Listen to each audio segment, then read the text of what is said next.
Hi there guys, I hope you are having a good day. Now, Deontay Wilder's co-manager Shelley Finkel has declared they are now planning to take their case to arbitration because the mediation has now concluded, and Tyson Fury told the mediator he'll never fight Deontay Wilder again. So considering that, there is little more that they can do with regards to the mediation, and it will be put forward to an arbitrator to ensure whether this fight happens or not. Now, considering what we know about this, which is quite little, apart from the fact that they were supposed to fight in July, then October, then December, but none of that came off. So considering that, if that was all down to Deontay Wilder, I think that the case will sway in Tyson Fury's way. It's going to, considering Wilder had 3 opportunities, or 3 different months, and separate occasions of which he could have taken that Tyson Fury fight, and each and every one of them fell at the wayside. So considering that, Wilder has proven he's not keen to take this fight. He never even proved that in any of his statements in any of the times he had the opportunity to make these fights. So considering that, Fury is free to go and fight whoever he wants. Now, considering Fury has had the contract looked over by his own lawyers, by lawyers at Top Rank also, that does kind of tell you that Tyson Fury is the one in the right, because what happened was they fought obviously on February 22nd, 2020.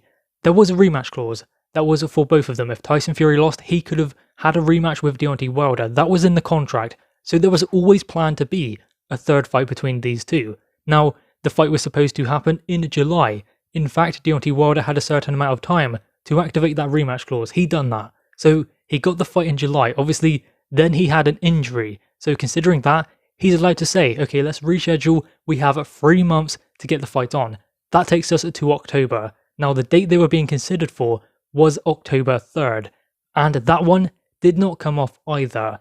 Now, it's whether this one comes down to Deontay Wilder again, or whether it comes down to Tyson Fury or a mutual agreement between the two of them. If it was Tyson Fury who said, I don't want to fight in October due to the pandemic, due to fans not being there, we'll move it again. If Tyson Fury was the one who done that, then Deontay Wilder has a case. Even if they did reach a mutual agreement, then Deontay Wilder still has a case. If it was Deontay Wilder who said, and his team, who said that they didn't want to fight in October due to this fact, then it is them who put forward that kind of notion. Even if they mutually agreed, even if Tyson Fury said, okay, then let's move it to December, then Deontay Wilder has had 2 opportunities to make the fight, and it has been moved to December, and still, they could not get a date in place for this third fight. So Wilder's had his chance. And to be honest, considering Deontay Wilder and Charles Martin are now in preliminary talks for a fight with one another, does that not kind of tell you that Deontay Wilder does not believe he is going to be fighting Tyson Fury next?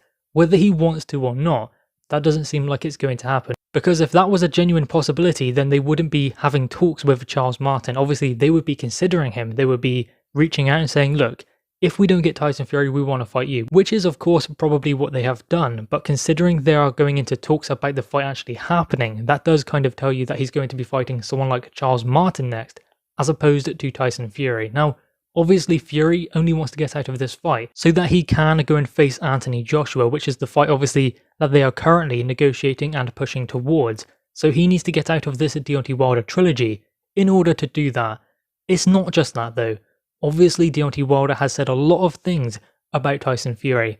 Many of those conspiracy theories were already out there, it's just ones that Deontay Wilder has latched onto. So his fans have gone about making up these conspiracy theories saying that Tyson Fury cheated using gloves and even water tampering with his team and Mark Breland. There were all manner of crazy things in there, and he's kind of latched onto those things. So considering that, Tyson Fury doesn't want to fight him, not because he's afraid of him. He stopped him last time. He doesn't want to fight him because he doesn't want to give him that opportunity. Why would he? Now, of course, Deontay Wilder says he gave Tyson Fury the opportunity when he was down and out. Not necessarily. Go and look at Tyson Fury's TV numbers on his return against Sefer Seferi and even Pianeta. They were pretty strong numbers for someone who was just making a comeback, and if Tyson Fury didn't get the Deontay Wilder fight 6 months down the line, he would have gotten the Anthony Joshua fight, because AJ said he wouldn't fight Tyson Fury 6 months after his comeback because he didn't want to fight a 80% Tyson Fury or even a 60%, whatever percentage Tyson Fury was in there with Wilder. He didn't want to fight that guy. He wanted to fight the best Tyson Fury, so he said he would have waited about a year after his comeback to ensure that he got the best at Tyson Fury and then he would have fought him. So Deontay Wilder, yes, fought Tyson Fury. He fought him, yes, 6 months after his comeback. But still, Tyson Fury was always going to get a big fight, whether it was against Deontay Wilder or whether it was against Anthony Joshua, because he was the lineal champion, however you want to spin that championship.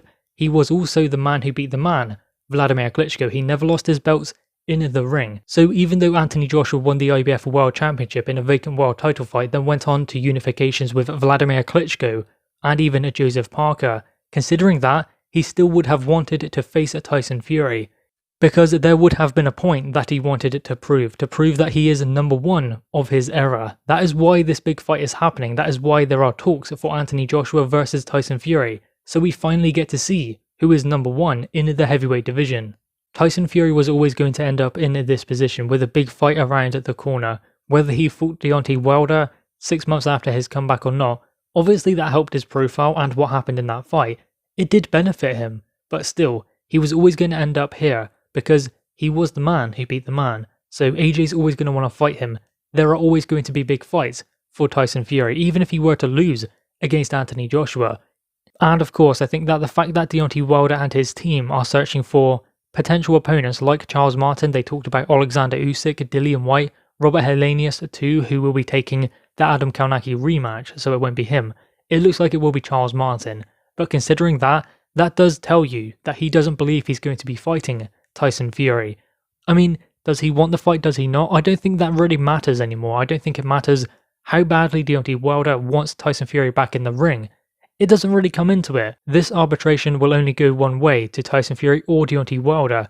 Deontay Wilder can want nothing more than the Tyson Fury trilogy fight, but if it doesn't go in his favour, there's nothing he can do about it. The only thing he can do is fight Charles Martin, then go and fight a top 10 opponent, get back to the top that way, by fighting all of those sharks in the water who are waiting for their opportunity. That is the best way to get back to the champions. Go and fight Dillian Whyte. He will fight Deontay Wilder. So those are the kind of fights that Wilder now will be looking at. And this potential Charles Martin fight would be a good one for Deontay Wilder to get back in, because he is an opponent who's strung together 1 or 2 good victories, a good performance here and there, so it's a good fight for him to come back against. Former world champion as well. He was in there with AJ stopped him in 2 rounds, but perhaps he's gotten better since then, so maybe he can put a few problems into the mind of Deontay Wilder.